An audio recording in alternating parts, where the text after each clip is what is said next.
ॐ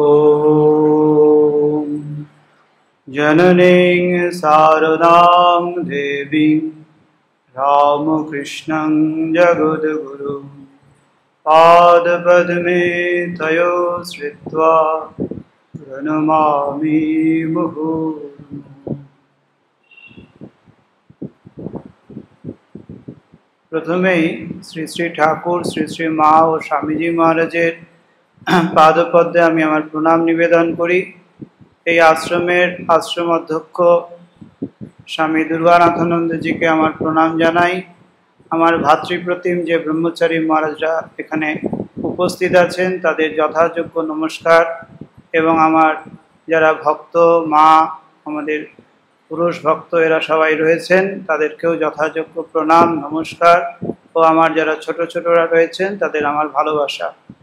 আর সর্বোপরি আমি যে মহারাজের কথা বলবো, তিনি শ্রীমৎ স্বামী স্মরণানন্দজি মহারাজ, আমাদের 16তম সংঘাধ্যক্ষ, তাকে আমার আভূমি প্রণাম জানাই। এখনই আমাদের আশ্রম অধ্যক্ষ মহারাজ যেটি বলছিলেন, সত্যি মহারাজের সঙ্গে 14 বছর থাকার দরুন যে সম্পর্ক আমাদের মধ্যে গড়ে উঠেছিল সেটির সবটা প্রকাশ করা খুবই কষ্টের এবং সম্ভব নয়। কিন্তু সকলেরই একটা, যেমন আপনাদের দিক থেকে একটা আকুতি থাকে মহারাজের সম্পর্কে জানার, সেরকম আমাদের বলতেই হবে।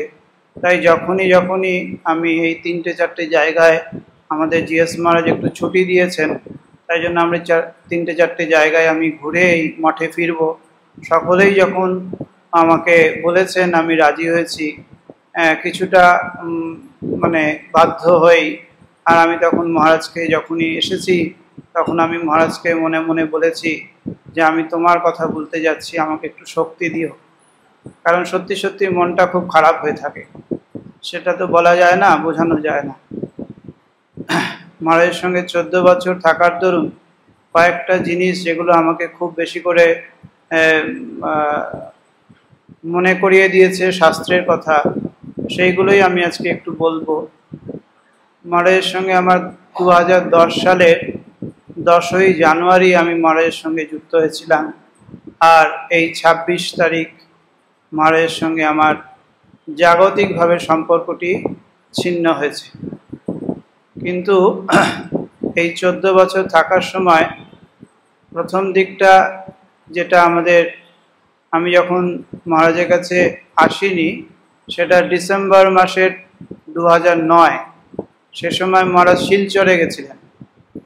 তা আমি তখন শুনছি যে মহারাজের কাছে আমার আসা হবে, কিন্তু যতক্ষণ না আমাদের হেডকোয়ার্টার থেকে কোনো রকমভাবে কিছু চিঠি বা ইত্যাদি না যায় ততক্ষণ ওটা ফাইনাল বলে ধরা হয় না। কিন্তু আমি তখন করিমগঞ্জ বলে একটি আসামেরই একটি সেন্টার আছে, সেটা ওই শিলচর থেকে 3 ঘন্টা যাতায়াত করতে হয়। তা আমাদের একটা ধারা আছে যে যেখানেই কোনো ভাইস প্রেসিডেন্ট মহারাজ বা প্রেসিডেন্ট মহারাজ আসেন, তার যে নিয়ারেস্ট সেন্টার যেখানে থাকে তার থেকে সাধু ব্রহ্মচারীরা এসে মহারাজকে প্রণাম করতে আসেন। সেই হিসাবে আমিও এসেছিলাম। তা মহারাজকে প্রণাম করতেই তখন নীলাদ্রি মহারাজ এবং আরও যা দীপ্তি প্রকাশ মহারাজেরা ছিলেন, তা আমি গিয়ে মহারাজকে প্রণাম করেছি। আমি তার আগে মহারাজকে সেভাবে চিনতাম না। জেনারেল সেক্রেটারি মহারাজ জানতাম আগে, কিন্তু ভাইস প্রেসিডেন্ট বা এরকম ভাইস প্রেসিডেন্ট মহারাজ জানি, কিন্তু সেভাবে কোনোদিন যোগাযোগ কথাবার্তা কিছু হয়নি। তা যাই হোক, তা এখন গেছি, ওখানে গিয়ে মহারাজকে প্রণাম করেছি। একটু যেহেতু নীলাদ্রি মহারাজরা জানতেন যে আমার এখানেই পোস্টিং হচ্ছে, সেই জন্য ছোটোখাটো ওই চিঠিপত্রের কাজটা আমাকে বললেন তুমি একটু করো। তা করলাম, সারাদিন কেটে গেল। বিকেলের দিকে ফিরে আসব, তখন আবার মহারাজকে প্রণাম করতে গেছি। তা মহারাজ আমাকে বলছেন যে, আমি বলছি মহারাজ আমি আসছি, আমি আবার করিমগঞ্জ সেন্টারে ফিরে যাচ্ছি। তখন মহারাজ বলছেন, কেন তুমি আমার সঙ্গে যাবে না কালকে? আমি বললাম মহারাজ আমি তো ঠিক জানি না। বলছে না, তুমি আমার সঙ্গে তো যাবে তো ফ্লাইটে, আমার সঙ্গে চলো। তা আমি বলছি মা, আমাকে তো কেউ কিছু বলেনি ওনারা। ও, তোমাকে কেউ কিছু বলেনি? তখন আমাদের প্রভানন্দজি মহারাজ হচ্ছেন জেনারেল সেক্রেটারি। তা তখন উনি বলছেন যে ঠিক আছে আমি গিয়ে প্রভানন্দকে এখনই বলছি যাতে তোমাকে তাড়াতাড়ি নিয়ে যায়। তা তা ওই যে কথাগুলো মহারাজ বলছেন এত সুইট, এত সুন্দর, মানে তখনই যেন একটা আপন ভাব। সেই প্রথম আমার মহারাজের সঙ্গে ইন্টারাকশন। আমি তার আগে তো মহারাজকে দেখিও নি, মানে সেভাবে আর পাইও নি। যাই হোক, প্রথম মহারাজের সঙ্গে আমার ইন্টারাকশন এইরকম। তারপর মহারাজ 10 তারিখে আমি মহারাজের কাছে এলাম, তার দুদিন পরেই যখন আমি এসেছি তার দুদিন পরে আমি মহারাজের ঘরে এই কিছু একটা কাজ করছিলাম। মহারাজ যতদূর মনে হয় ইজি চেয়ারে, একটা ইজি চেয়ার ছিল, সেই ইজি চেয়ারে বসে আছেন, আর বসে আমাকে বলছেন, দেখো আজ থেকে আমি কি পড়বো, কি খাবো, কি ওষুধ নেব, এগুলো আর আমি চিন্তা করব না। সত্যি সত্যি মহারাজের এই মানে এত বছরে মহারাজ কোনোদিন এগুলো চিন্তা করেননি, পুরোটাই আমাদের উপর ছেড়ে দিয়েছিলেন। যে কখনো চিন্তা করেনি, আমরা যেরকম বলতাম মহারাজ সেরকম। আমরা তার কারণ সেই কারণেই বলি যে মহারাজ সাধারণত হয় কি, আমরা যাদের সেবা করি সেখানে সেবকদের ওই যে যাকে সেবা করা হয় তার সঙ্গে অ্যাডজাস্ট করতে হয়, কিন্তু আমাদের ক্ষেত্রে উল্টো হয়ে গেছে। মহারাজ আমাদের সঙ্গে অ্যাডজাস্ট করেছেন সমস্ত জিনিসে, মানে একদম শেষ সময় পর্যন্ত মহারাজ আমাদের যেন কোনো রকমভাবে মনে আঘাত না লাগে, মনে কষ্ট না হয়, সব সময় দেখেছেন। এবং প্রতিটা জিনিস মহারাজের যা বলা হয়েছে সেটাই মহারাজ সেই রকমভাবেই, মানে যেন ওরকম নয় যে বাধ্য হয়ে, মহারাজ যেন কনফিডেন্ট যে ওরা যা করছে আমার ভালোর জন্য করছে, আমার এগুলো দেখতে হবে না। একেবারে কনফিডেন্টলি উনি কখনো মানে না হু এ কিচ্ছু নেই একেবারে। কিন্তু হ্যাঁ, অবশ্যই যেগুলো মহারাজের বিষয় ছিল, যেমন দীক্ষা দেওয়ার বিষয়, অ্যাডমিনিস্ট্রেটিভ কিছু, as a president, as a vice president, সেইগুলো বিষয়ে নিশ্চয়ই আমরা কোনো রকমভাবে কিছু বলতাম না। কিন্তু মহারাজের যে সারা দিনের যে জীবনযাত্রা, সেইখানে আমরা যা যেরকম মহারাজ এখানে এটা ওটা সমস্তটা মহারাজ ওইভাবে করতেন, আমাদের উপর এত ডিপেন্ড। সেটা যে বয়স বেড়েছে, মহারাজের শরীর খারাপ হয়েছে তা কিন্তু নয়। অনেকে যেমন বলে থাকেন যে প্রেসিডেন্ট হয়ে যাওয়ার পরে চেঞ্জ হয়, এরকম নয়। মহারাজ যেন প্রথম থেকেই ওরকম ছিলেন। সে অর্থে আমরা বলতেই পারি যে মহারাজের এই মানে প্রথম থেকেই যেন এই গুণগুলো, যদি কিছু চেঞ্জ হয় প্রেসিডেন্ট হওয়ার পরে, সব প্রথম থেকেই দেখেছি, এরকম নয় যে পরে হয়েছে। সেরকম মহারাজের এই সিম্পলভাবে থাকা, সকলের সঙ্গে আমরা এত ছোট যে ভাবাই যায় না, তো সেইখানে আমাদের সঙ্গে যেন একদম নিজের পরিবারের একজন এইভাবে মিশছেন। কখনো হাসি ঠাট্টা, কত যে মজা হয়েছে মহারাজের সঙ্গে সেটা বলে বোঝানো নাই। মহারাজ কখনো বুঝতেই দিচ্ছেন না যে আমি প্রেসিডেন্ট বা ভাইস প্রেসিডেন্ট, কোনোদিন বুঝতে দিচ্ছেন না। এইরকমভাবে মহারাজ সারাদিন, শুধু আমাদের সঙ্গে নয়, আমি দেখেছি পিপিটিসির সঙ্গে, পিপিটিসি যে ব্রহ্মচারীরা, তাদের সঙ্গে একটা মহারাজের বরাবরই জেনারেল সেক্রেটারি অবস্থা থেকেই ওরা একটা গিয়ে মহারাজের সঙ্গে একটু মিট করতো, একটু আলোচনা হতো।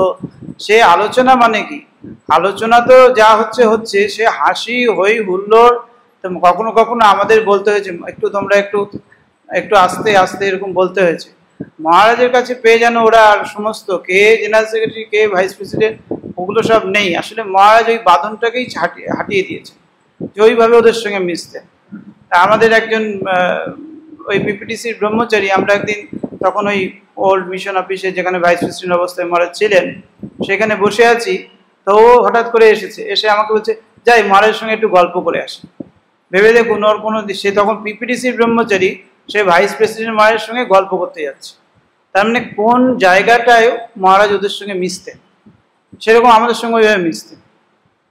আমরা তো ওই জীবনী বইটি নিশ্চয়ই অনেকের হাতে চলে এসছে, সেখানে আমরা দেখেছি মহারাজ রিজার্ভ ব্যাংকে কাজ করতেন, তারপরে বিভিন্ন রকমের অনুভূতি স্তর থেকে গিয়ে তিনি জয়েন করলেন বম্বেতে কি কাজ করলেন, তারপরে সেখান থেকে আসলেন আমাদের সারদাপীঠ, অদ্বৈত আশ্রম থেকে সারদাপীঠ থেকে চেন্নাই থেকে হেডকোয়ার্টার থেকে তার পরবর্তীতে ভাইস প্রেসিডেন্ট ইত্যাদি প্রেসিডেন্ট। তো এই যে এত বছরের যে আধ্যাত্মিক জীবন, সেই জীবনে সেই অর্থে মহারাজকে কিন্তু খুব বেশি যে তপস্যা করতে দেখা গেছে বা কিছু নয়।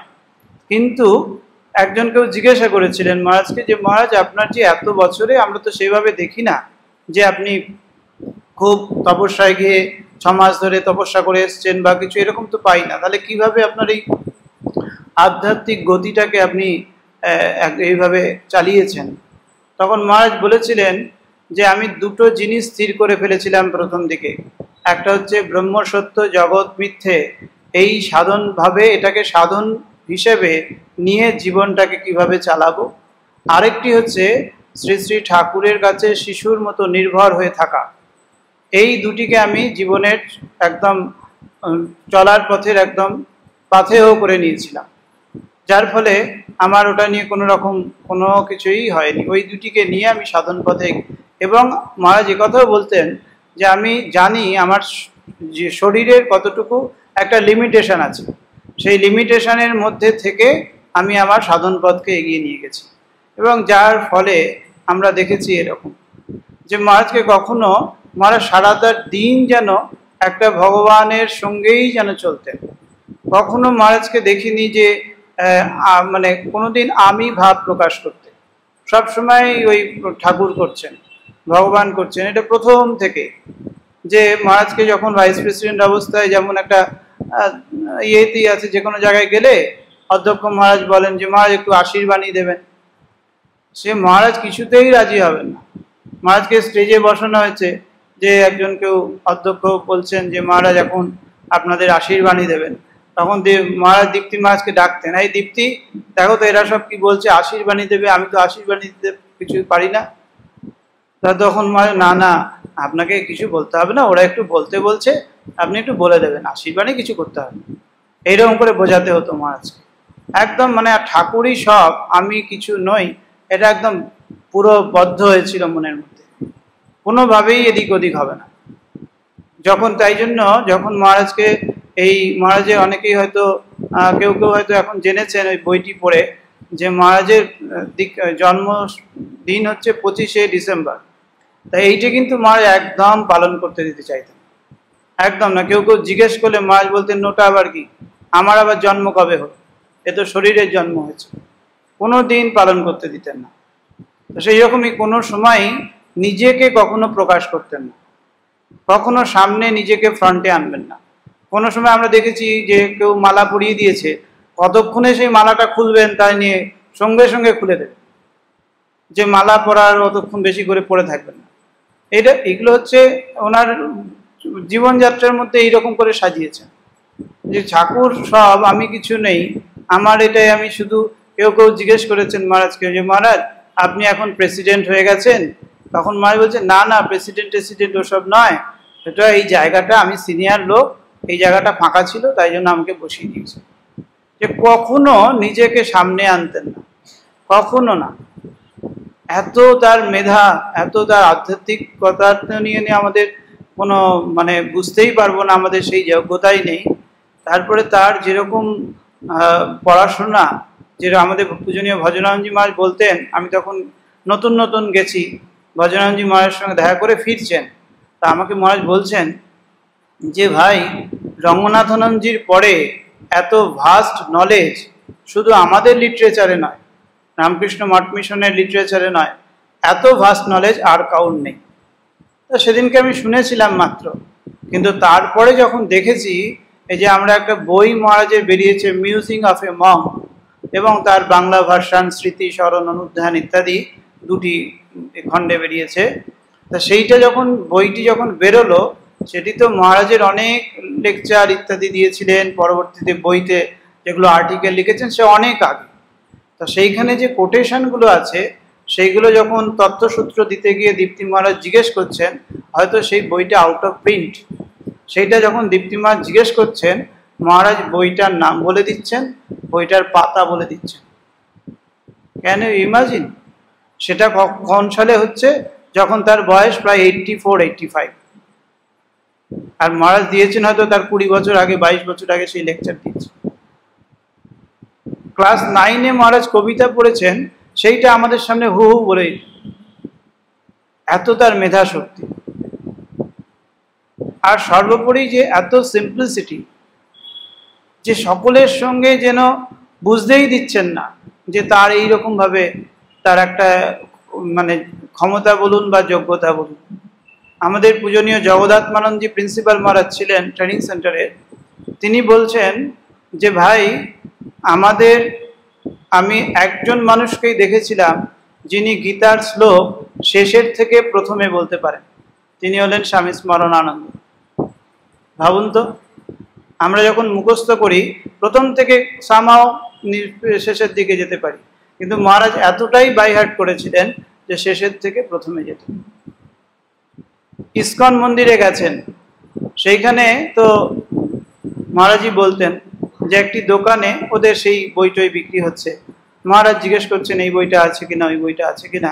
ওখানে যিনি বাবাজি আছেন তার দেখে মনে হয়েছে যে দেখি একে বাজিয়ে দেখি, যে তখন তো ভাইস প্রেসিডেন্ট নয়, এমনি বাজিয়ে দেখি, এত সব জিজ্ঞেস করছে। তা তখন মহারাজকে বলেছেন, আপনি তো এইসব বলছেন, আপনি কি গীতা বলতে পারবেন? আমি যেখান থেকে বলবো, আপনার মুখস্থ আছে? তখন মহারাজ বলছেন, আপনি যেখান থেকে আপনার মনে হচ্ছে আপনি বলুন, আমি দেখবো, চেষ্টা করি।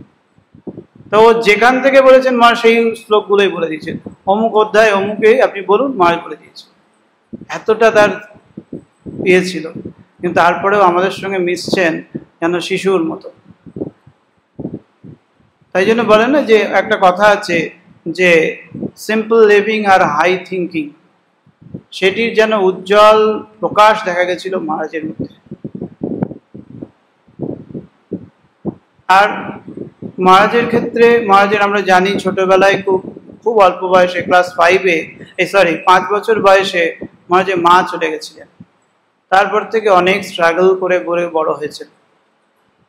কিন্তু আমাদের আজকে দাঁড়িয়ে মনে হয় আমরা যা দেখেছি বা মহারাজের কাছে যা শুনেছি, তাতে দেখে এটুকুই আমাদের মনে হয় যে মায়ের ভালোবাসা সেই অর্থে না পেলেও কিন্তু যেন শ্রী শ্রী মা সেই জায়গাটা নিয়ে নিয়েছিলেন।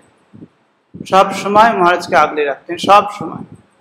এটা আমরা নিজেদের একটা অনুভূতি থেকেও যেমন বুঝেছি, সেরকম মহারাজ নিজ মুখেও সে কথা বলেছেন যে আমাকে মা আগলে রাখতেন সব সময়। অনেক রকম অনুভূতি, দর্শন ইত্যাদি তো হয়েছে, বইটিতে অনেক সময় প্রকাশ করেছেন মহারাজ, বলেছেন, এবং সেগুলো আমরা প্র্যাকটিক্যালি আমার সঙ্গেই হয়তো কথা হচ্ছিল, আমি সেটা রেকর্ড করে রেখেছিলাম, সেটা পরে দীপ্তি মহারাজকে দিয়েছি।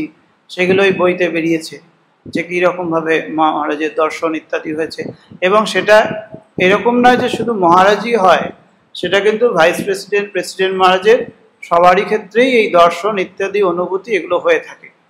সেই মহারাজেরও যেন মা বেশিই ছিল, মায়ের ইয়েটা বেশিই ছিল। আর ঠাকুরের ক্ষেত্রে আমি দেখেছি, যেমন আমাদের আজকে এই যে হলুদ রঙের কাপড় পরানো হয়েছে শ্রী মূর্তিতে, সেরকম ঠিক দুদিন আগে বেগুনি টাইপের একটা, আমাদের অনেকেই দেখে এগুলোর সঙ্গে কখনো হলুদ রঙের কাপড় পরলে আমাদের মনে হয় বাহ আজকে ঠাকুরকে বেশ লাগছে, কখনো বেগুনি লাগলে মনে হয় আজকে একটু কীরকম লাগছে। এরকম বিভিন্ন এই রঙের মধ্যে যেন ঠাকুরকে আমরা এক এক দিন এক এক রকম দেখতে থাকি, কিন্তু মহারাজের ক্ষেত্রে ওটি ছিল না। কারণ কি, আমি দেখেছি সম্ভবত সেটা শ্রী শ্রী ঠাকুরের জন্মতিথি কি মায়ের জন্মতিথির আগে আমরা ওই বেলুর মঠে ঠাকুরের সামনে, আপনারাও লক্ষ্য করেছেন অনেকে, যে খুব ভালো করে সাজানো হয়, ফুল টুল এইসব দিয়ে অনেক করে করে। তা আমি মহারাজ সন্ধ্যাবেলায় ওই আত্মস্থানজি মহারাজের ওখানে যখন চা খাওয়ার একটা প্রোগ্রাম থাকতো, একটা সময় পূজনীয় রামগোপাল মহারাজ, পূজনীয় প্রভানন্দজি, এনারা সবাই একসঙ্গেই চা খেতে যেতেন। তা সেই সময়ও আমার যতদূর মনে হচ্ছে প্রভানন্দজি শরীরে রয়েছেন। তা চা খাওয়ার পরে মহারাজের ইয়ে ছিল ঠাকুরকে প্রণাম করে মিশন অফিসে এক পাক দিয়ে মহারাজ ঘরে ঢুকতেন। তা মহারাজ আমি আছি, সঙ্গে থাকতাম সেই সময়। তা মহারাজ ঠাকুরকে প্রণাম করতে গেছেন, নাট মন্দির থেকে প্রণাম করতেন, আর সকালবেলায় স্নান করে গিয়ে গর্ভ মন্দিরে করতেন। যাই হোক, বিকেলবেলায় নাট মন্দিরে প্রণাম করতে গেছেন। ওই চা খাওয়ার পরে মহারাজ ঠাকুরের দিকে দেখলেন, যতক্ষণ ওনার মনে হলো, দেখে প্রণাম করে বেরিয়ে আসছেন। আমি মহারাজকে জিজ্ঞেস করলাম, মহারাজ দেখেছেন আজকে ঠাকুরকে কত সুন্দর সাজানো হয়েছে? মহারাজ কিচ্ছু বললেন না, চুপচাপ রইলেন। তারপর আমার মনে হলো মহারাজ হয়তো শুনতে পায়নি বা আমার কথাটা বুঝতে পারেনি, যেমন আমাদের মন সেরকমই ভেবেছি। তারপর মহারাজ সিঁড়ি দিয়ে নেমে এলেন। আমি আবার মহারাজকে একই কথা বললাম যে মহারাজ দেখেছেন আজকে ঠাকুরকে কত সুন্দর সাজানো হয়েছে। মহারাজ একটু পরে গম্ভীর হয়ে আমাকে বললেন, আমি ওসব দেখি না। তাহলে এবার আমাদের নিজেদের প্রশ্ন করে দেখতে হবে যে তাহলে কি দেখেন।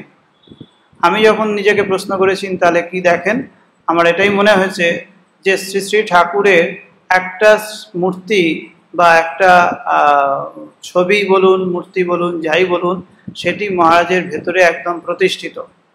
সেই জন্য লাল, নীল, সবুজ ফুল লাগানো, ফুল নেই, তাতে কোনো ম্যাটার করছে না।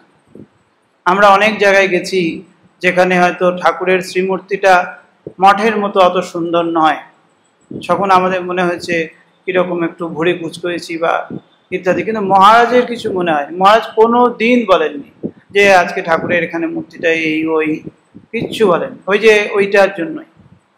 স্বামীজির ক্ষেত্রেও একই জিনিস হয়েছে। স্বামীজির সাজিয়েছেন, মহারাজ উঠে এসছেন, আমি জিজ্ঞেস করেছি, মহারাজ একই উত্তর দিয়েছেন, আমি ওসব দেখি না। রাজা মহারাজকে যখন মহারাজ প্রণাম করতে যেতেন মাঝে মাঝেই বলতেন, দেখো দেখো রাজা মহারাজ যেন একদম ঠাকুরের মতো বসে আছে। ঠাকুরের মানুষপুত্র তো, সেই জন্য মহারাজকে ওই রকমই মনে করতেন যে যেন ঠাকুরের মতো বসে আছে। আর মা তো একদম অন্য জিনিস মহারাজের কাছে। আর স্বামীজি ছিলেন শিব। আমরা বলি ঠিকই শিবের অংশ, শিবের অবতার, কিন্তু সেটা আমাদের অনেক সময় ইন্টেলেকচুয়ালি হয়, কিন্তু মহারাজের বোধ হতো। একবার আমি ওই রকম বিকালবেলায় স্বামীজির তিথি পুজো, সেদিন স্বামীজি ওই আমরা যারা বেলুড় মঠে হতো সবাই গেছি, দেখে থাকবো যে সিঁড়ি দিয়ে নেমে ভেতরে গর্ভ মন্দিরে যেতে হয়। তা মহারাজের শরীরটি তখন অনেকটাই ভালো, মহারাজ নিচে নেমে গেছেন স্বামীজিকে প্রণাম করতে। স্বামীজিকে প্রণাম করে যখন আমি পাশে দাঁড়িয়ে আছি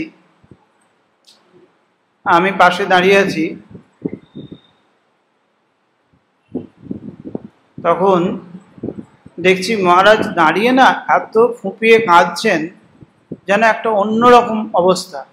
এখন পেছনে কিছু ব্রহ্মচারী দাঁড়িয়ে আছে, আমি বেশি সাহস করে মহারাজকে কিছু বলতে পারছি না। এবার ব্রহ্মচারী মহারাজরা জেনে গেলে আবার সেটা বেলুড় মঠে একটা প্রচার হবে, সেটা আবার মহারাজের ভালো লাগবে না। এবার আমি যে মহারাজকে কিছু বলবো না সেই অবস্থাটাও নেই। একটা ওইগুলো সময় আপনাদের বোঝাতে পারবো না যে কি জিনিস কাজ করে। তখন একটা যেন ভীতি, একটা অদ্ভুত অবস্থা হয়। তা আমি কিছু করতেও পারছি না। আর মহারাজ এমন একটা অবস্থা হয়েছে, মহারাজের চোখ দিয়ে জল পড়ছে। আর মহারাজ আর খুব চাপা ছিলেন, মহারাজ খুব চাপা, যে একদম বুঝতে দিতেন না। তা সেই সময় কিন্তু সেইখানে আর পারছেন না নিজেকে কন্ট্রোল করতে, অনেক চেষ্টা করছেন কিন্তু পারছেন না। তারপরে আমি কিছুক্ষণ পরেই মহারাজের এই কোনোইটা এরকম করে চেপে ধরলাম। তখন মহারাজ একটু সম্বিত ফিরে পেলেন, যেন মনে হলো। তারপরে আমাকে বললেন, ও আচ্ছা চলো, বলে আস্তে আস্তে মহারাজকে বের করে নিয়ে এসে তারপরে মহারাজ তখন চুপচাপই আছেন, আমি তো সাহস করতে পারছি না। তারপরে মহারাজকে ওই সমাধিপীঠ প্রণাম করে যখন আসছেন, তখন আমি মহারাজকে জিজ্ঞেস করছি, মহারাজকে কি হলো? তখন মহারাজ বলছেন, না আসলে ওরা সব স্বামীজি স্তোত্র পাঠ করছিল তো, আর আমি স্বামীজির দিকে তাকিয়ে ভাবছিলাম যে স্বামীজি আমাদের জন্য কত করে গেছেন, আমরা কতটুকু করতে পারলাম। এইরকম স্বামীজির সঙ্গে ভাব ছিল না, যেন একদম পুরো এত গভীর একটা সম্পর্ক ছিল যে স্বামীজি কত করে গেছে, আমি কতটুকু করতে পারব। আমি কেন এই কথা বলছি যে স্বামীজি শিব ছিলেন, আমাদের এটা ইন্টেলেকচুয়ালি হয় আর মহারাজেরটা বোধ। তার কথা কেন এই কথা আমার মনে হয়েছে সেটি আমি বলছি। মহারাজের সন্ন্যাস ব্রহ্মচর্য কোনো একটা সময় খুব ভোরবেলা যেতে হয়। তা মহারাজকে মনে হচ্ছে আমার সন্ন্যাসের সময়, তা খুব ভোরবেলায় মহারাজ যেমন গেছেন। তখন মহারাজ প্রেসিডেন্ট। তা আমরা গাড়িতে আছি, মহারাজ এসছেন খুব ক্লান্ত, অনেকক্ষণ বসতে হয় তো, তারপরে ফিরে এসে খুব ক্লান্ত গাড়িতে করে আসছেন। মহারাজ সাধারণত চোখ বন্ধ রাখতেন। চোখ বন্ধ করার কথাটা কেন রাখতেন আমি বলছি পরে। চোখ বন্ধ রাখতেন, আমরা মন্দিরের সামনে এসে মহারাজকে বলে দিতাম, মহারাজ মায়ের মন্দির।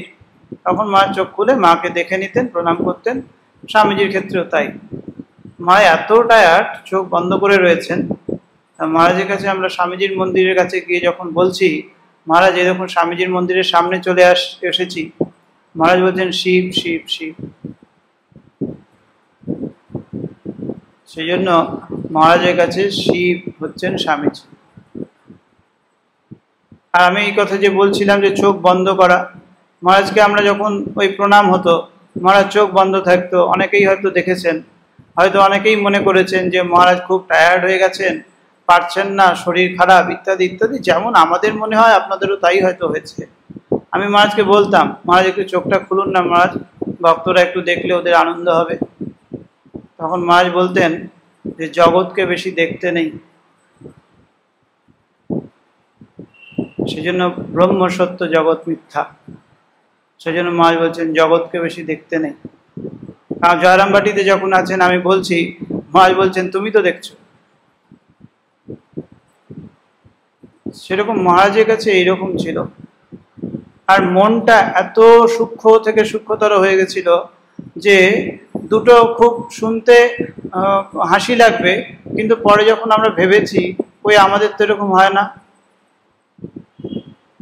যখন লকডাউন পিরিয়ড চলছে তখন আমাদের মঠ মিশনের মহারাজরা অনেকেই অনলাইন বক্তৃতা দিতেন। তা মহারাজের ঘরে একটা টিভি আছে, সেটাতে ওই কানেক্ট করা আছে আমাদের মিশনের বলির মঠের যা অনুষ্ঠান হবে সেটা দেখা যাবে। তা বলভদ্রানন্দজি সম্ভবত যোগানন্দজি বা কারোর ওপর একটা তিথি পুজো সেটা সম্পর্কে বলছেন। তা মহারাজ ঘরে বসে শুনছেন। তা আমাদের সঙ্গে মহারাজের সম্পর্কটা এমন না, ও মানে অন্যরকম। তো তা এখন মহারাজ একা বসে শুনছেন, আমি দরজাটা খুলে মহারাজ বলে গেছি। মহারাজ আমাকে শুনে বলছে চুপ চুপ চুপ। তা আমি বলছি কেন, কি হয়েছে কি হয়েছে?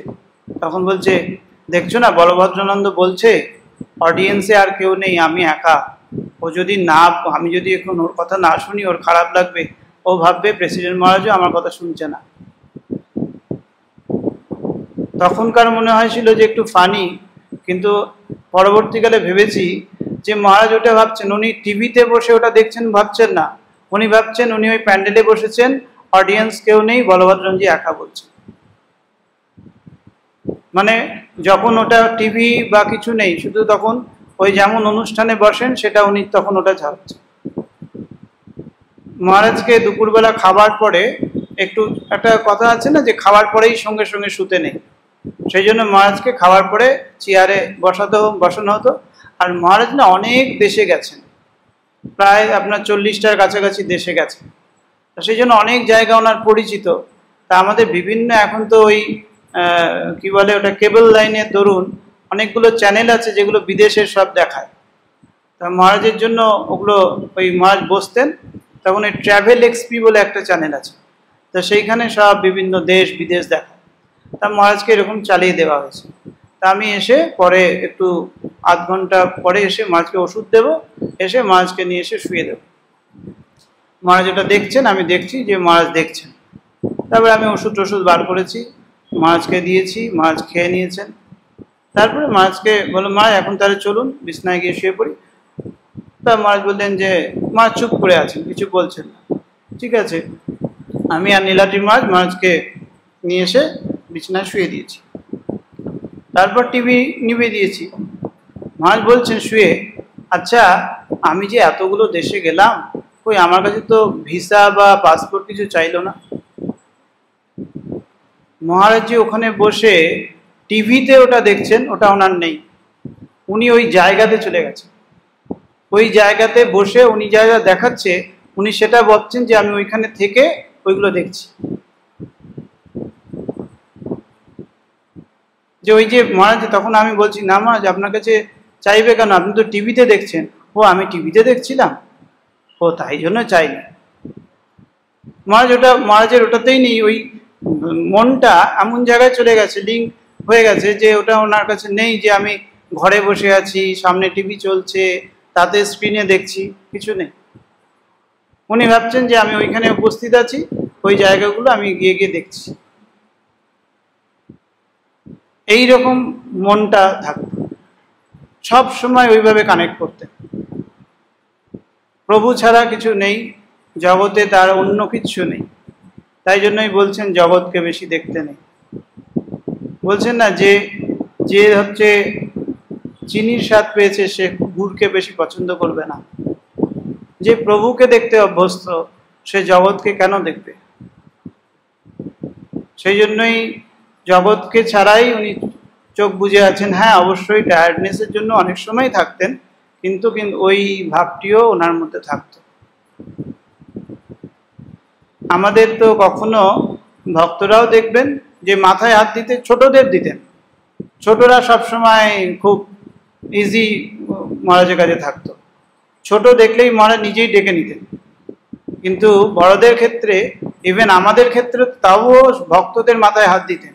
আমাদের তো সাধুরা হাত দিতে বললেই না না, ওদের দরকার নেই, সাধুদের দরকার নেই।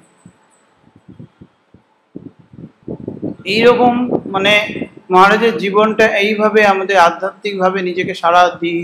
আজকে যে আমরা খণ্ডন ও বন্দন করছি সেটা সম্পূর্ণ মহারাজের একটা অবদান। ওই যে মহারাজকে আমি জিজ্ঞেস করেছিলাম, মহারাজ শুনেছিলাম যে যখন সর্বকারণজি মহারাজ রেকর্ডিং করছেন, মহারাজ বাইরে বসে, ওটা স্টুডিওর বাইরে বসে থাকতেন দিনের পর দিন রাতে। সেই তখন আমার একটা অনুভূতি মানে ছিল যে আমি যখন সারগাছিতে আমার জয়নিং সেন্টার, সেখানে যখন আমি মেডিকেল ক্যাম্পে যেতাম, সারাদিন পরে আমার এত টায়ার্ড লাগতো, কিচ্ছু ভাল লাগতো না। রবিবার করে একদিন যেতাম, এখানেও তাই হয়, রবিবার করে মেডিকেল ক্যাম্প হয়, আমার সোমবার হয় না কি গো, যাই হোক, তা আমাদের রবিবার হতো। তা তা আমার ওইটা একটা অভিজ্ঞতা ছিল। আমি মহারাজকে একদিন জিজ্ঞেস করলাম, আচ্ছা মহারাজ, আপনার যে শুনছি আপনি সারাদিন বসে থাকতেন, তা স্টুডিও তো আর আমাদের মতো অনুকূল পরিবেশ তো নয়, বিভিন্ন রকমের, বেশিরভাগই অন্যরকম লোক থাকতো। তা আপনার কখনো মনে হয়নি যে সারাদিন পর এই কিভাবে দিনটা চলে গেল? মহারাজ বললেন না। আমি বললাম কেন? বলছে আমি বসে থেকে কি করছিলাম, ওই যে ভগবানের নাম করছিলেন, ভেতরে সর্বকারণজি গান করছেন, এবং সেটা যা রেকর্ডিং হচ্ছে সেটা আর একজন মহাপুরুষ স্বামী গম্ভীরানন্দজি মহারাজের সঙ্গে এটাকে নিয়ে আলোচনা করার পরে আজকে যে রূপটা আমরা দেখছি। সেই জন্য আজকে ওই খণ্ডন বন্দন যতদিন রামকৃষ্ণ সংঘ থাকবে ততদিন এটার গুরুত্ব থাকবে। স্বামীজি তো করেইছেন, সেটা তো নিয়ে তো কোনো সংশয় নেই, সেটা তো অবশ্যই। কিন্তু এই যে একটা রেকর্ডিংটা এইভাবে আমাদের কাছে পৌঁছে গেল। শুধু এটা বলে না, যে কোনো আজকে যখন সারদাপীঠ মহারাজ চার্জ নিলেন, তখন গম্ভীর মহারাজ হচ্ছে জেনারেল সেক্রেটারি। গম্ভীর মহারাজ এসে বললেন মহারাজকে যে তুমি এটা চার্জ নাও। মহারাজ বললেন আমার তো কোনো এডুকেশন সেন্টারে আমার কোনো অভিজ্ঞতা নেই। তা গম্ভীর মহারাজ ওনাকে অনেক ভালোবাসতেন, অদ্বৈত আশ্রমে একসঙ্গে থাকতেন। বললেন না না, আমার তুমি নাও। সেই সময় এত মানে প্রতিকূল অবস্থা ছিল যে 6 মাস অন্তর অন্তর মন্ত মহারাজ পাল্টাচ্ছেন। সেইখানে মহারাজ প্রায় 16 বছর থাকলেন, এবং যে অবস্থা, যে করুণ অবস্থা হয়ে গেছিল, যারা তখনকার ছিলেন তারা বলেন সেখান থেকে যেন একটা রেভলিউশন হয়ে গেল। আজকে যা বিদ্যা মন্দির দেখা যাচ্ছে, আজকে যা সারদাপীঠ দেখা যাচ্ছে, তার মূল হচ্ছে মহারাজ। এই মানুষটা আমাদের সঙ্গে এইভাবে মিশেছে। সমস্ত সময় একটা খুব গম্ভীর আলোচনা। আমাদের পূজনীয় সহিতানন্দজি মহারাজ বলেছেন, জানিস মহারাজ আর ভূতেশানন্দজি মহারাজ দুজনেই খুব মজার কথা বলতেন। হয়তো তখন ভূতেশানন্দজি মহারাজ হচ্ছে প্রেসিডেন্ট আর মহারাজ জেনারেল সেক্রেটারি। মিটিং হবে, তা ভূতেশানন্দজি মহারাজ একটা কথা বলছেন, তারপরে মহারাজ তার পাল্টা আর একটা বলছেন। এইরকম অনেকক্ষণ চলার পর আমরা বললাম আজকে কি মিটিং হবে না? তখন মহারাজ বললেন, ও হ্যাঁ, আজকে মিটিংয়ের সময় করো। তা মহারাজ একটা গল্প খুব বলতেন, সেটা বলি। তা মহারাজ বলতেন যে রাম কথা হচ্ছে, তা সেইখানে যে ওই সমস্ত অধিকারী বলে, যারা হচ্ছে সব অ্যারেঞ্জ করে, তার একটু মাইনে বেশি, আর যে এই পাঠ করছে তার একটু কম। তখন ওইটা করতে করতে যে হনুমান যে সমুদ্র পেরিয়েছে সেটা ভুলে গেছে, যে পাঠ করতে করতে। তখন বলছে, ইয়েকে জিজ্ঞেস করছে যে বলো বলো সমুদ্র পেরাইল তার নাম কি। তখন যেহেতু এই টাকার এদিক ওদিক, তখন দেখছি অধিকারী তো এখন আমাকে টাকা কম দেয়, তখন বলছে 4 আনা 6 আনা আমি জানি কি। তখন বলছে আমার জন্য 4 আনা, তোমার জন্য 6 আনা, আমি কিছু বলতে পারবো না। তখন অধিকারী বলছে না না, তখন অধিকারী দেখছে এখন যদি একে না কিছু বলি তাহলে তো আমি ফেসে যাব, আমাকে তো ঢিল মারবে। তখন অধিকারী বলছে আজ থেকে হলাম ভাই সমান সমান। তখন আবার হনুমান বলছেন সমুদ্র ডিঙাইল বীর হনুমান। মহারাজ এটা বলতে যে এইরকম তা ওই অনেক গল্প মহারাজের এসব আছে। তো এইরকম করে মহারাজ সব সময় আমাদের সঙ্গে খুব রসিকতা করে কাটাতেন। আর ঠাকুর ছাড়া যেমন জানতেন না, আর মা যেমন বলেছেন যে আমার ছেলেরা সব অদ্বৈতী, সেটা এত মহারাজ তো তাই ছিলেন যে ব্রহ্ম সত্য জগৎ মিথ্যা। সেই রকম যেমন অদ্বৈত ভাবকে তিনি ভেতরে নিয়ে কিন্তু দ্বৈত ভাবকে সমভাবে উনি আস্বাদন করতেন। যেমন আমরা আমাদের স্বপন মহারাজ এখন হাওড়ার কাসন্দিয়া আশ্রমের অধ্যক্ষ আছেন, উনি আমাদের বলছিলেন মহারাজ খুব রাম ভজন খুব পছন্দ করতেন। আশিস মহারাজ এটা জানেন খুব ভালো, তা রাম ভজন খুব পছন্দ করতেন। বলছেন মহারাজের একটু না ওই মানে ঠান্ডা লাগার একটা প্রবণতা ছিল, তো এই জন্য মহারাজকে ওই ইনহেলেশন করে সেগুলো দিতে হতো। তা সেই দায়িত্বটা স্বপন মহারাজের ছিল হেডকোয়ার্টারে। বলছে একদিন আমরা ওই একাদশীর দিন সম্ভবত মহারাজ রুটিন করে ওই অফিস করার পরে ওই লতা মঙ্গেশকরের যে রাম ভজন আছে ওটা শুনতেন খুব, মানে এবং এতটাই শুনতেন একদম আত্মস্থ হয়ে যেতেন। তা বলছেন স্বপন মহারাজ বলছেন যে আমি তো জানি না, আমি ওই জলটা নিয়ে মহারাজকে দিতে গেছি, বলছি দরজাটা খুলেছি, খুলে দেখছি মহারাজ ওই গানটা শুনছেন আর এত 2 চোখ দিয়ে জল পড়ছে। আমি যেমন বললাম যে আমার সাহস হচ্ছিল না সেদিনকে স্বপন মহারাজের ওই জিনিস হয়েছিল। মহারাজ সাহস করেই আর ঢুকতে পারছেন না, যে এমন একটা অদ্ভুত ভাবের মধ্যে মহারাজ রয়েছেন যে আর ওটাকে ডিস্টার্ব করতেই কেমন ভয় লাগছে। সেরকম যখনই খুব ভালো ভক্তি সঙ্গীত মহারাজ শুনেছেন, খুব চেপে থাকতেন। তো আমরা জানি, আমি ওয়াজ করতাম, মহারাজ পকেটে সবসময় একটা রুমাল থাকতো বাঁ পকেটে, ওখান থেকে রুমালটা নিয়ে এখানে রাখতেন, রেখে যখনই চশমা পরা আছে তার চশমা পরে একটুখানি যেই দেখতেন রুমাল চশমাটা এরকম করে খুলে একটু এরকম করে, যাতে আমরা কিছু টের না পাই। আর আমরা তো দেখতাম লাল হয়ে যেত মুখটা, যে এমন ভাবে উনি ওরকম করে শুনতেন। সেরকম মহারাজ যেমন মানে প্রভুর প্রতি এত ভালোবাসা, মা স্বামীজির প্রতি যেমন ভালোবাসা, সেরকম ওই একম এবং অদ্বিতীয়ম এই ভাবটিও একদম দৃঢ় ছিল। ঠাকুর ছাড়া আর কোনো কিছু নেই।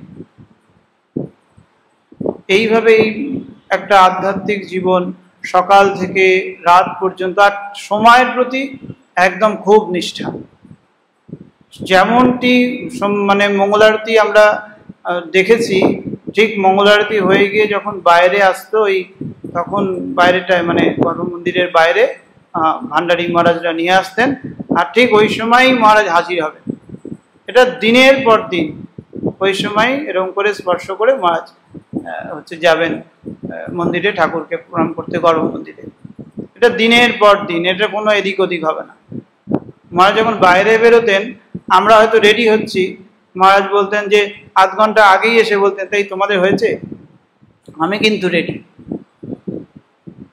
এইরকম মানে একদম টাইম মানে এদিক ওদিক হবে না, সময়ের প্রতি এত তার নিষ্ঠা। আর আজকে যে দুর্গানাথানন্দজি আছেন, আমরা আশিস মহারাজ বলেই আমাদের কাছে খুব প্রিয়, তিনিও রামগোপাল মহারাজের সঙ্গে দীর্ঘদিন ছিলেন। সেইখানে আমরা বলি যেমন রামকৃষ্ণ সংঘের ইতিহাসের প্রতি যদি আমরা জানতে চাই, সেক্ষেত্রে প্রভানন্দজিকে আমরা সবসময় আমরা ইয়ে করি, প্রভানন্দজি। সেই রকম রামকৃষ্ণ মিশনের যে রিচুয়াল ট্র্যাডিশন, সেটা সম্পর্কে জানতে গেলে আমরা রামগোপাল মহারাজের কাছেই বেশি নির্ভর করতাম, এখনো করি। সেইখানেই মহারাজের ক্ষেত্রে হয়েছিল কি, মহারাজও ওটা মানতেন যে এই রিচুয়াল সম্পর্কে যা হতো রামগোপাল মহারাজ যদি কিছু বলেন সেটাই মহারাজ নেবেন। যখন মহারাজ প্রথম জেনারেল সেক্রেটারি থেকে ভাইস প্রেসিডেন্ট হলেন, মহারাজ জেনারেল সেক্রেটারি অবস্থায় ওই পঙ্গতে খেতে যেতেন। তা সেটাই উনি ধরে রাখবেন এরকমই ভেবেছিলেন ভাইস প্রেসিডেন্ট অবস্থায়। রামগোপাল মহারাজ তখন ম্যানেজার মহারাজ। রামগোপাল মহারাজকে বললেন, মহারাজ আপনি তো এখন ভাইস প্রেসিডেন্ট, তা আপনার এখন অনেক জায়গায় যেতে হবে, কখন আসবেন কিছু ঠিক নেই, আপনি ঘরেই আপনি খান। মহারাজ কিন্তু আর দ্বিরুক্তি করলেন না। রামগোপাল মহারাজ যখন বলেছেন ঠিক আছে। ইভেন যখন মহারাজ দীক্ষা অনুষ্ঠান শুরু করবেন, তখন মহারাজের একটা মনে হয়েছিল যারা দীক্ষা নিতে আসবে তারা তো না খেয়ে আসবে, আমি তাহলে কিছু না খেয়েই দীক্ষা দেব। যা দীপ্তি মহারাজকে মহারাজ ওটি বলেছিলেন। দীপ্তি মহারাজ ওনাকে বুঝিয়ে ঠিক সুবিধা করতে পারছেন না, তখন রামগোপাল মহারাজের কাছে এসেছিলেন যে মহারাজ এরকম বলছেন, তা কি করা যায়। তখন রামগোপাল মহারাজকে বললেন যে মহারাজ যারা দীক্ষা নিতে আসছে তারা না খেয়ে থাকছে ঠিকই, কিন্তু তাদের একদিন, আর আপনার কিন্তু প্রতিদিন। সেই জন্য একদিন ওরা ঠিক করতে পারবে, কিন্তু আপনি যদি প্রতিদিন করেন তাহলে কিন্তু আপনার শরীরটা ভেঙে যাবে। মহারাজ কিন্তু আর দ্বিরুক্তি করলেন না। তো সেই রকম এই পরস্পর সম্পর্কটাও এরকম ছিল যে ওনারা বললে মহারাজ গ্রহণ করবেন। যে জায়গায় আর গুণীর সম্মান দেওয়া। মহারাজ ক্লাসিক্যাল মিউজিক খুব পছন্দ করতেন, খুবই পছন্দ করতেন। সেই জন্য 12ই জানুয়ারিতে গোলপার্কে যে অনুষ্ঠান হতো, সেই অনুষ্ঠানটায় ওইভাবেই ওরা একটা প্রোগ্রাম রাখতো, যাতে মহারাজের দীক্ষা অনুষ্ঠানও হলো, আর ওই বিভিন্ন সব বড় বড় ক্লাসিক্যাল মিউজিক যারা করেন, আমাদের রশিদ খানজি, তারপরে হরিপ্রসাদ চৌরাসিয়াজি, এরা সব আসেন। তা মহারাজকে হয়তো বসেছেন শুনছেন, মহারাজের কোনো কারণে প্রয়োজন হবে যে একটু বাইরে যাওয়ার বা ঘরে যাওয়ার। আমরা মহারাজকে বলেছি, মহারাজ একটু চলুন, ঘরে চলুন, তারপরে আবার আসবেন। মহারাজ বলছেন না, এখন যাব না, ওর এই গানটাকে শেষ হোক তারপরে যাব। সেটা হয়তো দেখা গেলো আধ ঘন্টা, প্রত্যেকটু ক্লাসিক্যাল মিউজিক একটু লং টাইম হয়, সেটা আধ ঘন্টা পরে মহারাজ গেলেন। আমরা মহারাজকে বললাম, মহারাজ এতক্ষণ কেন ওরকম বসে থাকলেন? তখন মহারাজ বলছেন, না, আমি যদি উঠে আসি, ওদের যে একটা ভাব নিয়ে গাইছে, আমি উঠে আসলে ওদের দৃষ্টি পড়লে সেটা নষ্ট হবে, সেটা কখনো করতে নেই। মহারাজের অসুবিধা হলেও মহারাজ ওটাকে, ওই জায়গাটাকে মান্যতা দিতেন। কিন্তু সঙ্গে সঙ্গে এটাও দেখেছি, গুণীর যেমন কদর করতেন, কিন্তু ঠাকুরের ওপরে সে তারা নয়। কেউ একজন, আমি এখন নাম বলবো না, কেউ একজন অত্যন্ত ভারতের একটা খুব সম্মানীয় জায়গায় রয়েছেন, তিনি, তার সঙ্গে মহারাজের খুব গভীর সম্পর্ক ছিল। সে যখন আসতো মহারাজের সঙ্গে খুব কথা হতো, মহারাজও অনেক গুরুত্ব দিতেন ওকে, এরকম চলতো, আমরা দীর্ঘদিন দেখেছি। কিন্তু কোনো একটা জায়গায় যখন শুনলেন মহারাজ যে তিনি একটা কমেন্ট করেছেন যে আমার কাছে ঠাকুরের থেকে আমি যে বিষয় নিয়ে আমি এত কৃতি বলে আমি পরিচিত, সেই বিষয়টা আমার কাছে অনেক বেশি। আমি দেখেছি যে মহারাজ কিন্তু তারপর থেকে আর সেভাবে তার সঙ্গে কথা বলেনি, কখনো না। সে এসেছে, সে কথা বলতে গেছে, সে কিছু হয়তো বলল, কিন্তু মহারাজ একদম সাইলেন্ট। যেরকম দেখেছি মহারাজ নিজে ডেকেছেন, তার সঙ্গে অত্যন্তভাবে মিশেছেন, কিন্তু পুরো একদম চেঞ্জ। সুতরাং গুণীর কদর করতেন, কিন্তু ঠাকুরের ওপরে নয়। আগে ঠাকুর, তারপরে সব। এইরকম মহারাজকে আমরা পেয়েছি। এইরকম একটা মানুষ কিন্তু আমাদের সঙ্গে একদম সহজ সরল ভাবে আমরা মহারাজকে জড়িয়ে ধরছি। মহারাজের সঙ্গে কত রকম হয়েছে সে আর বলে বোঝানো নেই। মহারাজ হাঁটছেন, আর হাঁটতে হাঁটতে মহারাজকে বলছি একটা জায়গায় এসছেন, সেখান থেকে মহারাজ তো জানেন যে একটা জায়গায় গিয়ে ওখান থেকে ঘরে সহজেই আসা যায়, তাই ওইখানে এসে মহারাজ থেমে যাবে। আমার মা আর একটা পা হাঁটবো, তা খুব গড় হাজির করে মহারাজ রাজি হলেন। দিয়ে আবার যেই ওইখান দিয়ে হাঁটলেন, এমনি অন্য সময় মাথা নিচু করে আছেন। আমরা ভাবছি এইবার একটু টপকে যাবো, ব্যাস, তাহলে আবার আর একটা পাক দিতে পারবো। ঠিক ওইখানে এসে আবার দাঁড়িয়ে পড়বে, বলবে এবার আমাকে নিয়ে চলো। কত যে মজা হতো ওটা বলে বোঝানো যাবে না। যেমন মাছ বলছিলেন না, অনেক কিছু বলা যায় না, সেরকম। আর ওই যে বদ্ধ কিছু, যেমন আমরা বলি নিত্য বুদ্ধ মুক্ত স্বভাব আমরা স্বরূপত, সেরকম কিছুকে বদ্ধ করে রাখাটা একদম পছন্দ করতাম। আমি একবার চেয়েছিলাম যে কিছু ওই যেমন পাখি রাখে না খাঁচার মধ্যে করে, সেটা রাখার আমি সব ব্যবস্থা করে ফেলেছিলাম যে একটা থাকবে, মহারাজের দেখলে ভাল লাগবে। কিন্তু লাস্ট মোমেন্টে আমি যখন জানলাম যে মহারাজ এটা পছন্দ করেন না, পুরোটা ক্যান্সেল করলাম। মহারাজের ওখানে একটা অ্যাকোরিয়াম ছিল, বেশ বড় অ্যাকোরিয়াম, সেখানে মাছ থাকতো। তা ওটাও মহারাজের জন্যই করা হয়েছিল। যে আমি শুনেছিলাম যে অ্যাকোরিয়ামের ওই যে মাছটা চলছে, ওটা দেখলে একটা চোখ এবং হার্টের পক্ষে খুব ভালো, সেইটার জন্য। আর দেখতে তো ভালোই হয়। তা যাই হোক, তা মহারাজ ওই হাঁটতে হাঁটতে যখন দেখেছেন একদিন প্রথম দিন যে মাছগুলো রং করছে, মহারাজ আমাকে জিজ্ঞেস করছেন, আচ্ছা এই মাছগুলো এইটুকুনি জায়গার মধ্যে ঘোরাফেরা করছে, ওতে কষ্ট হবে না? আমার নাম মহারাজ, এটা হচ্ছে অর্নামেন্টাল মাছ, এরা এরকমই থাকে, এদের এরকমই রাখা হয়।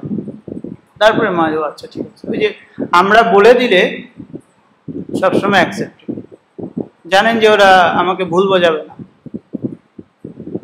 সেরকম কোনো কিছুকে বদ্ধ করে রাখা, কোনো এইগুলো একদম মহারাজের মধ্যে থাকতো। এইরকম একটা মানুষ যখন আমাদের সঙ্গে থাকেন, এত সহজভাবে মেশেন, তখন যখন মানুষটি আমাদের চোখের আড়ালে চলে যায়, তখন কত কষ্ট হয়। সেটা ওই যে আশিস মহারাজ বলছিলেন, উনি খুব ভালো জানেন। আমরা দেখেছি তো প্রভানন্দজির সঙ্গে উনি ছিলেন, আর পরম পূজনীয় রামগোপাল মহারাজের সঙ্গে। রামগোপাল মহারাজের সঙ্গে অনেক দিন, শুধু সেবক হিসেবে নয়, উনি কাজের সঙ্গে মহারাজের সঙ্গে অনেক দিন ছিলেন। আর কি ভালোবাসতেন মহারাজ, আশিস মানে ব্যাস। প্রভানন্দজিও অনেক ভালোবাসতেন, কিন্তু রামগোপাল মহারাজকে আমরা খুব কাছে থেকে দেখেছি। ওটা যে আশিস বললো ব্যাস, আর কিছু নেই। হয়তো মহারাজ পরবর্তীকালে মহারাজের কথাও নিশ্চয়ই কোনো না কোনো দিন বলবেন বা বলে থাকেন।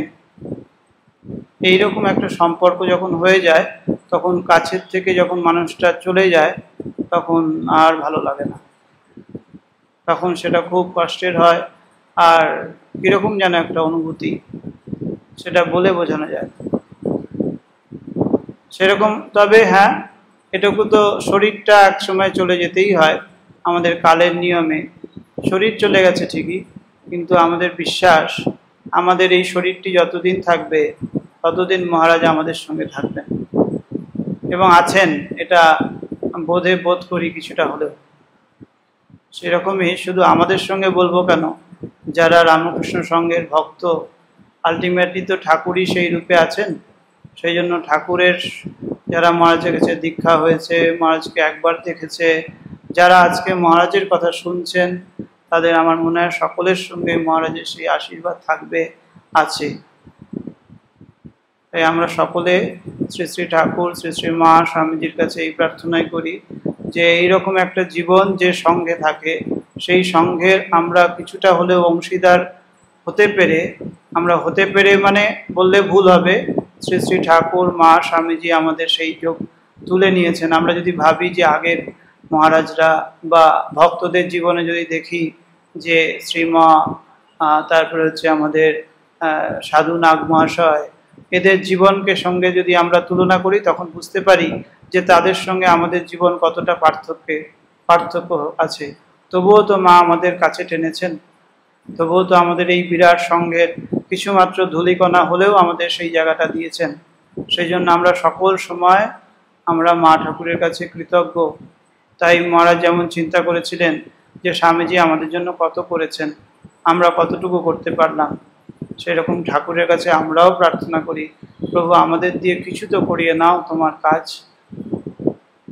আজকে এইটুকুনি বলে ঠাকুর মা স্বামীজির কাছে আমার প্রণাম নিবেদন করে, আপনারা যারা এসেছেন সকলকে যথাযোগ্য সম্মান জানিয়ে, ছোটদের আমার ভালোবাসা দিয়ে, আমার যে শ্রদ্ধেয় দুর্গানাথানন্দজিকে আমার প্রণাম জানিয়ে, পরম পূজনীয় শ্রীমৎ স্বামী স্মরণানন্দজি মহারাজকে আমার আদর, ভালোবাসা, শ্রদ্ধা সব কিছু তার পায়ে জানিয়ে আমি আমার এখানেই যতটুকু বলার আমি এখানেই শেষ করলাম। জয় মা, জয় মা, জয় মা। ওম শান্তি শান্তি শান্তি। हरिः ओम तत्सत्। श्रीरामकृष्णार्पणमस्तु।